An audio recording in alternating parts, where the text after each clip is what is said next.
Hi, this is Matt Baker. Yesterday, Zoran Mamdani became mayor of New York, the largest city in the United States. He is the youngest person to hold that title in over 130 years, as well as the first Muslim and the first person of South Asian descent.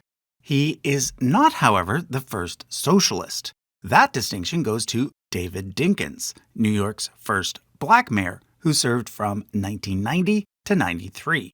But today's video is not about Mamdani's politics. It's about his family tree. And for that, I'm going to start way back in the 1300s in Western India, which is where certain Hindus from the merchant caste converted to Shia Islam under the guidance of a Persian teacher named Pir Sadruddin. Known collectively as Khojas, some of these new converts from the region of Gujarat started to go by the name Mamdani, which simply means follower of Muhammad. Fast forward about 500 years, and we get a Khoja from Gujarat named Ratsani Mamdani, who had a son named Ali Ratsani, who had a son named Kermali Ali. He married a woman named Ladibai Jivan.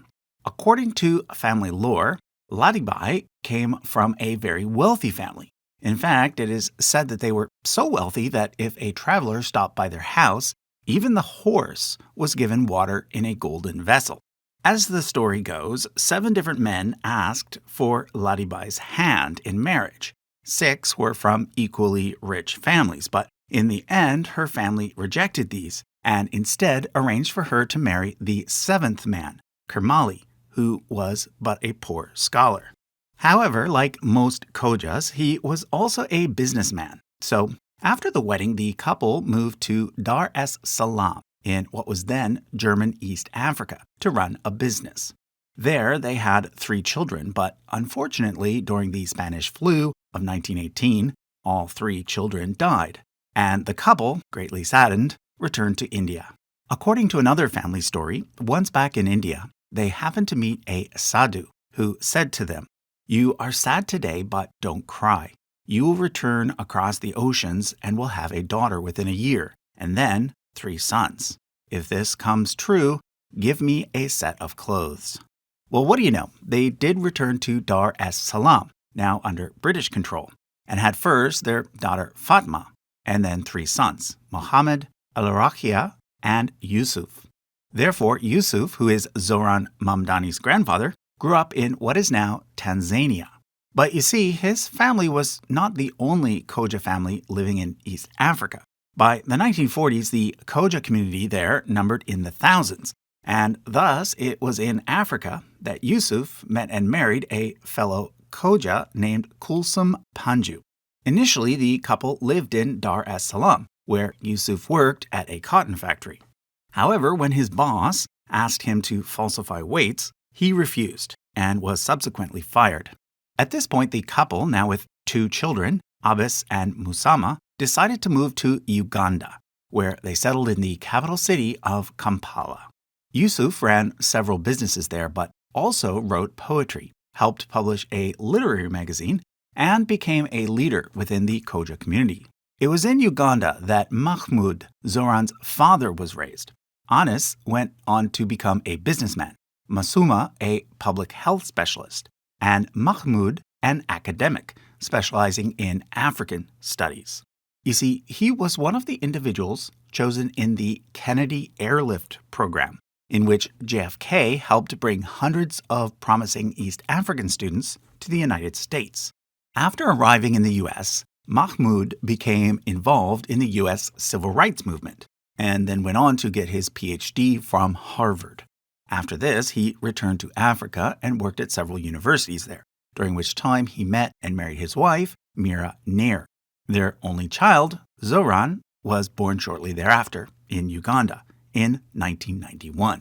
Nair was born in Odisha in eastern India to a Hindu family of Punjabi descent.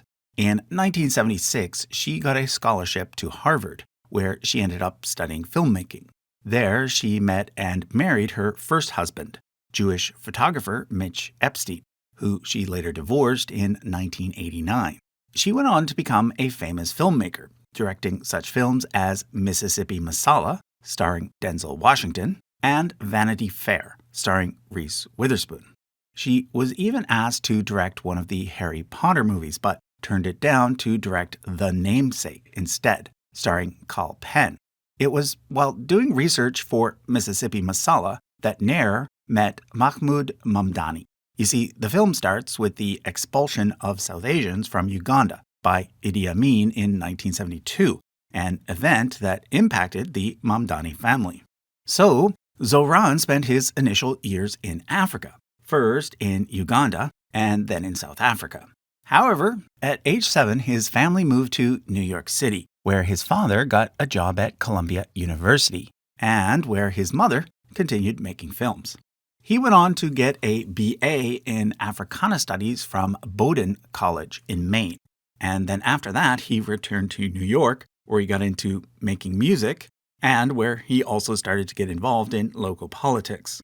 In 2020, he was elected as a member of the New York State Assembly, as both a Democrat and as a member of the DSA, or Democratic Socialists of America, the same organization that AOC belongs to.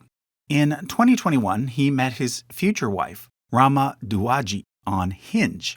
She's an illustrator whose work has been featured in The New Yorker, The Washington Post, and other major publications. The couple married in 2024, and of course, in 2025, Mamdani was elected mayor.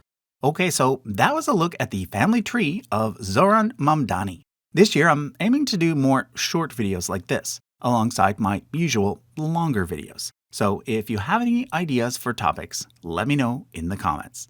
Thanks for watching.